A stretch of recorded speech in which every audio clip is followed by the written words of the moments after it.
Hello everyone, myself Denny Ben, Assistant Professor, Department of Commerce, the Bhopal School of Social Sciences. In the last module, we have discussed about the different pricing strategies which are available in the market for a retailer. Today, we are going to define those pricing strategies based on the cost and the value. You don't sell through price, you sell the price. This is the quote that we have to understand. We never sell the products only, but we are selling the prices of the product as we need. Now, our learning objectives for today are setting the pricing policy, price adjustment strategies, and the price changes which are there in the market, which are available in the market. Pricing objectives defines the survival of the retailer in the market, to maximize the profit, to maximize the market share, to maximize the market skimming, and to lead in the market quality through their product. Setting a pricing policy describes the first stage as setting the pricing objective. Before getting into the pricing strategies, the retailer has to set his own objective behind setting that particular price, whether he has to maximize the profit or he has to survive in the market, or he has to attract the customer, or he has to compete in the market. So those objectives are really important for justifying the setting up of pricing. Determining the demand. One cannot just make a price without understanding the demand of the market. So we need to understand that what share is left for yourself. Once we will be able to analyze the share of the market, the demand that is present in the market, we could be easily justify our pricing in the market. Estimating the cost.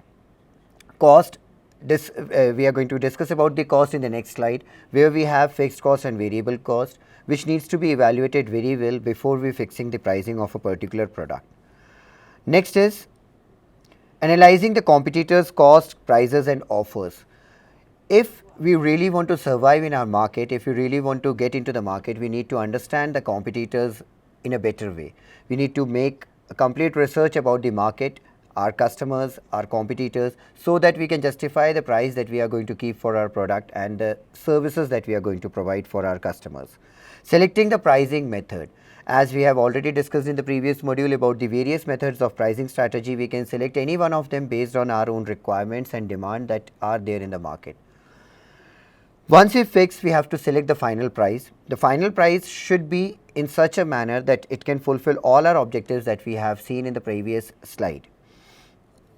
Types of cost. As we know, there are two major types of cost in the market. One is fixed cost, the second one is variable cost. Fixed costs are all the costs that don't vary with the sales of the production, like executive salaries and rent, whereas variable costs are those which do vary directly from the level of production.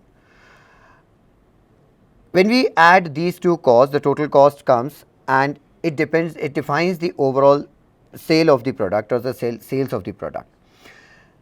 The next most important part of the pricing is we have to justify the price based on the product quality.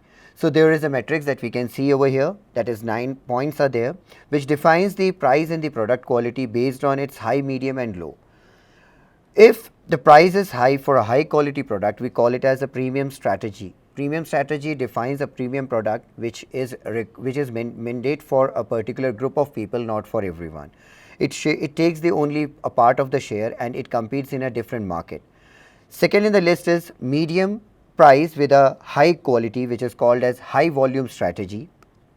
High volume strategy is discussed as we are managing a high quality product for a medium price so that more and more people can buy it. We can compete with our competitors and a high volume can be sold easily. Third in the list is low price but high quality product. These are called super value strategy.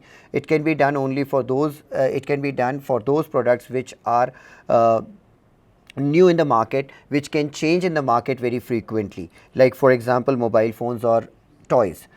The fourth in the list is overcharging strategy. Overcharging strategy comes with a low product quality but a high price, which actually overcharge the customer for the same product which is available in the market. If we talk about the medium price with a medium quality, medium value strategy can be used. Medium value strategy is mandatory for particular category of the customer, which can be defined under the medium level.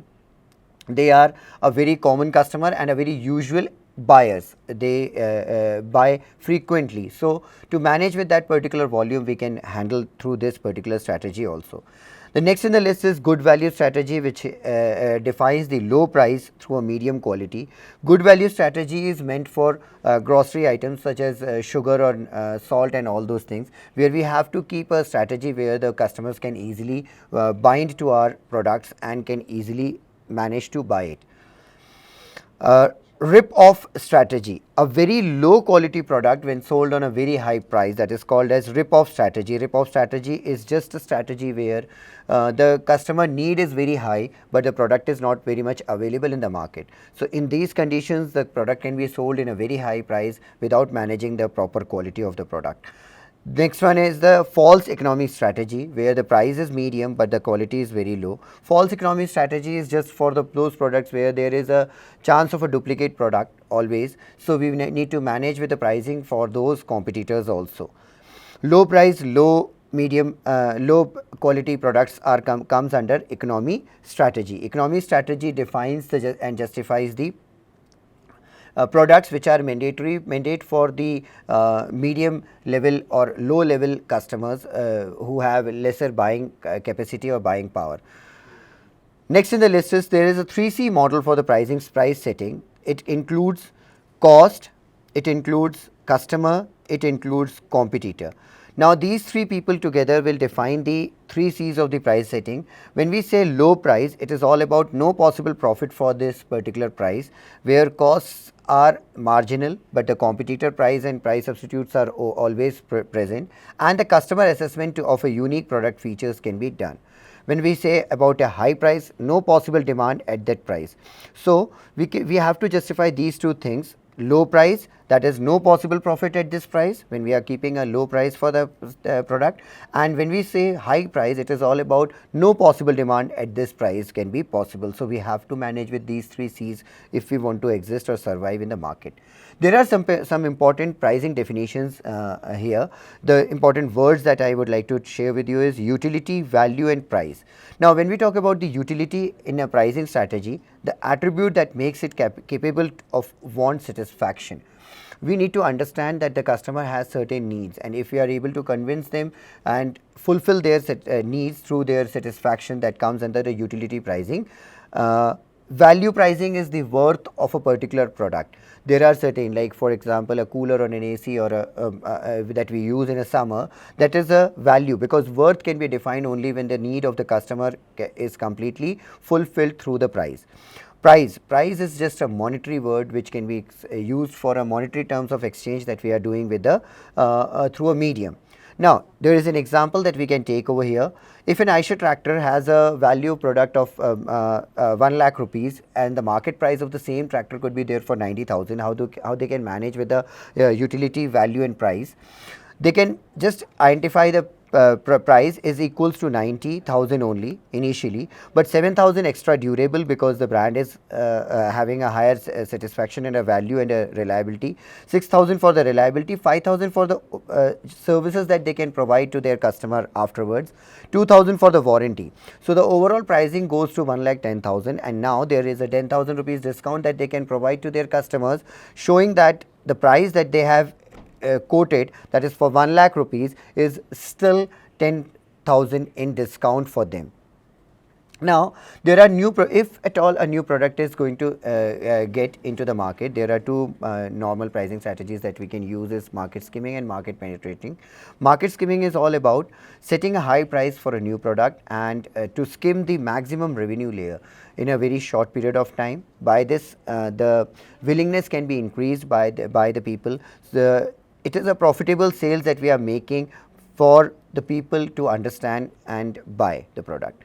The conditions for this particular strategy is the sufficient number of buyers must be there in the market so that a volume can be sold very easily and a higher demand should be always there. The unit cost of the producing should be less. That means the cost of production should always be less so that the advantages can be taken through the traffic. The initial price does not attract more competitors to the market. So, we need to understand that a low price can attract the the customers and will be able to manage with the competition. A high price communicates an image of a superior product, that is also over there. So we can just justify the skimming pricing through a high price strategy, which allows the people to take the advantage of the maximum skimmed customers through their strategies. Market penetration pricing, setting a low price for a new product in order to attract the number of customers. So this is for a volume sale that we can follow. The market is highly price sensitive, so a low price is always a stimulation for the people to buy the product in the right direction. Production and distribution costs falls down, and even the logistics can also be reduced. A low price discourages the actual potential of the customer. So this is just meant for those price sensitive people who can reduce the cost of the production, as well as it discourages the actual potential of the competitor. So we can easily survive in a better market.